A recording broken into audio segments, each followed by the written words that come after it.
주아롱쌤 책 읽는 시간입니다. 오늘도 탤런트 코드에서 한 구절 갖고 왔습니다. 이 재능은 타고나는 것이 아니라 심층 연습을 통해서 얼마든지 만들어질 수 있다라는 것을 얘기를 해주고 있는 책입니다.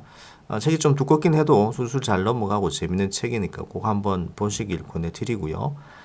그 책 중에 오늘 좀 재밌는 구절이 있어서 갖고 왔습니다. 젠장 빌어먹을 효과가 발생할 때라는 구절인데요. 같이 한번 보도록 하겠습니다. 거듭 시도하라. 거듭 실패하라. 제대로 실패하라. 사무엘 베게트. 스킬 습득 과정에 대한 논의를 시작하려면 먼저 젠장 빌어먹을 효과라는 현상을 언급해야만 한다.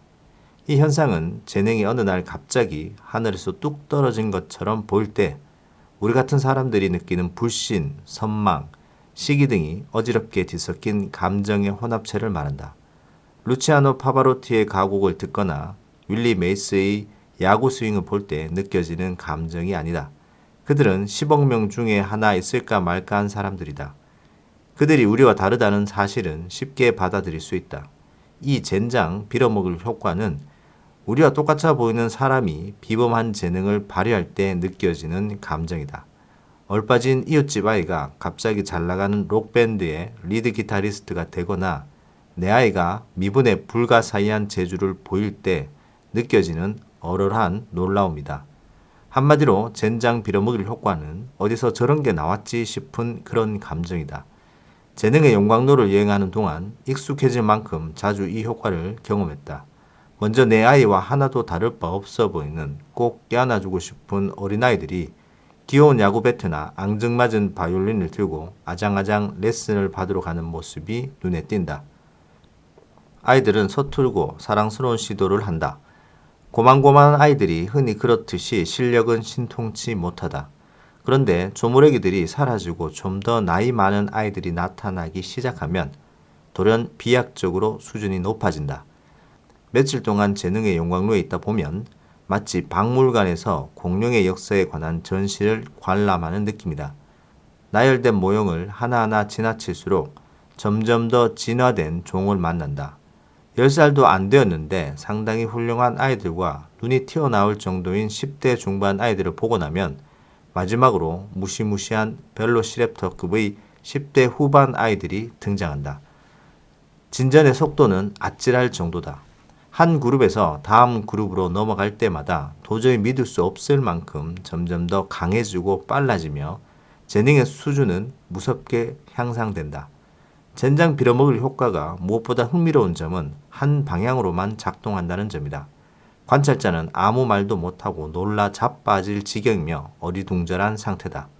반면 재능의 소유자는 놀라기는커녕 그저 무덤덤해 보인다. 이상한 거울나라에서나 벌어질 법한 이런 상황은 단순히 서로의 입장 차이 때문이 아니다.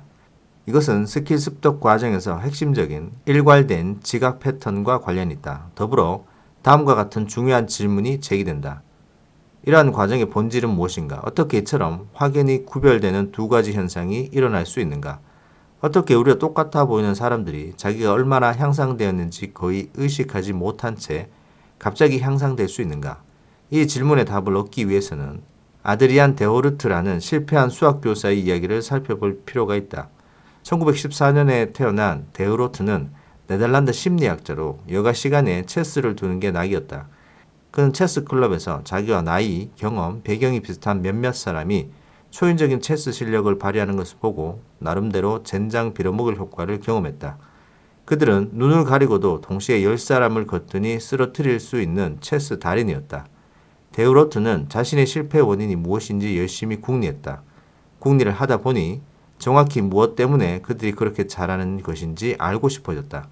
당시 이 문제를 과학적으로 설명해 보려고 노력한 사람은 아무도 없었다.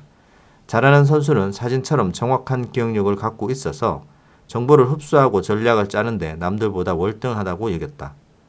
달인은 당연히 성공했고 이론이랄 것도 없었다. 그들은 대포에 해당하는 인지 능력을 타고났지만 우리 같은 사람들은 장난감 공기총을 가지고 태어난 셈이니 더 말할 것이 없었다. 그러나 데오로트는 그러한 사고방식을 받아들이지 않았다. 그는 더 많은 것을 알고 싶었다. 데오로트는 본격적인 연구를 위해서 체스 달인과 평범한 선수를 대상으로 실험을 실시했다. 그는 선수들에게 실제 게임이 진행 중인 체스판을 5초 동안 보여주었다. 그런 다음 그들이 얼마나 기억할 수 있을지 실험했다. 결과는 예상할 수 있는 그대로였다. 체스 달인은 평범한 선수보다 4배에서 5배 정도 더 정확히 말의 배열을 기억했다. 이어서 데오로트는 기발한 묘수를 썼다. 실제 체스 게임의 패턴을 사용하는 대신 체스 말을 무작위로 배열하고 다시 실험한 것이다. 갑자기 달인의 우위가 사라졌다. 그들의 결과는 평범한 선수보다 뛰어나지 않았다. 심지어 달인이 초보 선수보다 저조한 결과를 낸 경우도 있었다. 체스 달인에게 사진처럼 정확한 기억력 따위는 없었다. 실제 게임의 패턴이 사라지자 그들의 스킬 또한 증발했다. 계속해서 데오로트는 처음 실험에서도 체스 달인이 말 하나하나를 보았던 게 아니라 패턴을 인식했음을 증명했다. 초보 선수가 흩어진 알파벳을 보고 있었다면 달인은 그러한 문자를 단어, 문장, 단락에 해당하는 요소로 묶어서 처리했던 것이다. 그러나 말이 무작위로 배열되자 달인은 우월하지 않았다. 그들이 갑자기 멍청해져서가 아니라 묶음 처리 전략이 쓸모없어졌기 때문이다. 젠장 빌어먹을 효과가 사라졌다. 체스 달인과 평범한 선수의 차이는 대포와 장난감 공기총의 차이가 아니었다. 그것은 조직화의 차이였고 언어를 이해한 사람과 이해하지 못한 사람의 차이였다. 다른 식으로 표현하자면 7회 말 투아웃의 3루 주자 상황에서 돌아가는 모양새를 파악하며 게임을 즐기는 노련한 야구팬과 생애 첫 크라켓 경기를 관람하며 당황스럽게 경기장을 힐끔거리는 사람의 차이라고 할 수 있을 것이다. 스킬은 중요한 요소를 식별한 다음 그것을 의미 있는 체계로 묶음 처리하는 것이다. 심리학에서는 이러한 조직화를 가리켜 청킹이라는 용어를 사용한다. 청킹이 어떻게 작용했는지 감을 잡기 위해서는 다음 두 문장을 외워보자. 우리는 화요일 아침에 에베레스트 산을 올랐다. 다랏 올, 에산트, 스베렛, 에에치마, 일요화, 는리우. 데오로트의 체스판과 마찬가지로 두 문장에는 똑같은 문자가 포함되어 있다. 단 두 번째 문장은 문자의 순서가 거꾸로 되었을 뿐이다. 우리가 첫 번째 문장을 이해하고 기억하고 처리할 수 있는 이유는 체스 달인이나 야구팬과 마찬가지로 많은 시간 동안 글 읽기라는 인지적 게임을 배우고 연습했기 때문이다. 우리는 글자의 형태를 배웠고 왼쪽에서 오른쪽으로 문자를 묶어서 더 심오한 의미를 지닌 별도의 개체, 즉 단어로 뭉치는 연습을 해왔다. 그리고 그것을 더 큰 덩어리인 문장으로 묶어서 처리하고 이해하고 기억하는 법을 배웠다. 첫 번째 문장은 큰 개념 덩어리가 3개뿐이므로 기억하기 쉽다. 우리는 화요일 아침에 에베레스트 산에 올랐다가 각각 한 덩어리다. 이 덩어리들은 다시 더 작은 덩어리로 구성된다. 단어 우리와 는, 은, 우리는 이라고 하는 좀 더 큰 덩어리로 합칠 수 있는 2개의 작은 덩어리다.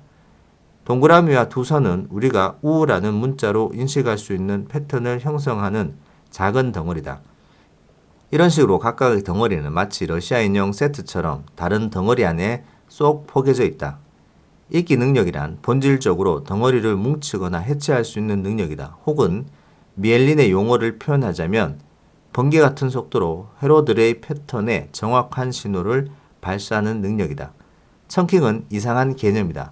물 흐르듯 유연하고 우아하며 하나도 힘들어 보이지 않는 스킬이 별개의 작은 회로가 착착 포개져 형성된 것이라는 설명은 아무리 생각해도 직관에 반하는 것 같다. 그러나 스킬이 그런 식으로 습득될 뿐만 아니라 체스 같은 인지활동 외에 신체 활동 또한 덩어리로 구성된다는 사실을 입증하는 연구들이 엄청나게 많다. 체조 선수가 마루 운동 동작을 연습할 때도 덩어리를 뭉치는 작업을 한다. 작은 덩어리들이 모여 큰 덩어리를 구성한다. 우리가 에베레스트 산이라는 단어를 인식하기 위해 문자를 묶는 것과 완전히 똑같은 방식으로 근육 동작이 합쳐진다. 체조 선수가 작은 덩어리들을 좀 더 큰 덩어리 하나로 처리하는 방법을 파악할 만큼 자주 동작을 반복하면 마침내 완전히 능숙해진다. 이 과정은 문장을 처리하는 방식과 완전히 똑같다. 어떤 단어를 이해하려고 문자 하나하나를 처리할 필요가 없는 것처럼 체조 선수가 뒤공중 돌기를 하려고 신호를 발사할 때도 좋아, 이제 다리를 들어 올리고 등을 활처럼 휘게 한 다음 머리를 어깨 뒤로 밀면서 엉덩이를 돌려야지라고 생각하지 않는다. 그저 심층 연습을 통해 설계하고 연마한 뒤공중돌기 회로의 신호를 발사하기만 하면 된다. 청킹이 효과적으로 이루어지면 엄청난 아지랑이가 피어오르면서 젠장 빌어먹을 효과가 발생한다. 밑바탕에서 맨 꼭대기를 보면 불가사의할 정도로 우월해 보인다. 마치 그들은 거대한 간격을 한 번에 훌쩍 건너뛴 것처럼 보인다. 그러나 데오로토가 보여주었듯이 그들은 평범한 사람들과 별반 다르지 않다. 두 레벨이 구분되는 것은 선천적인 초능력 때문이 아니라 서서히 이루어진 조립 및 조직화의 결과다. 발판을 하나하나 쌓고 볼트를 하나하나 조여서 회로를 설계하는 과정인 것이다. 자, 여기까지입니다. 젠장 빌어먹길 효과라는 재밌는 효과를 얘기를 해주고 있는데요. 이 효과는 다른 게 아니고 나보다 뛰어난 우월한 사람을 봤을 때 뭐 이런 사람이 다 있지? 이런 사람이 도대체 어디서 튀어나온 거야? 라고 이제 생각할 때가 있죠.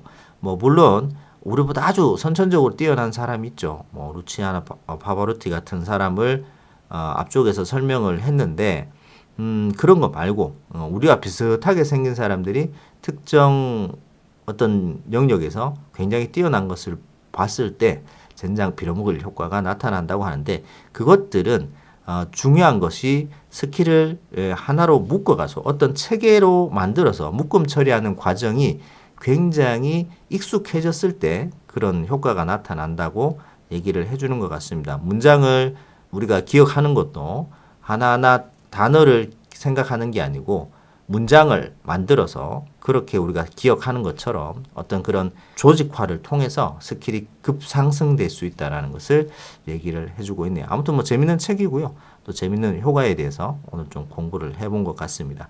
오늘 책 내용 도움되셨다면 구독, 좋아요 부탁드립니다. 고맙습니다.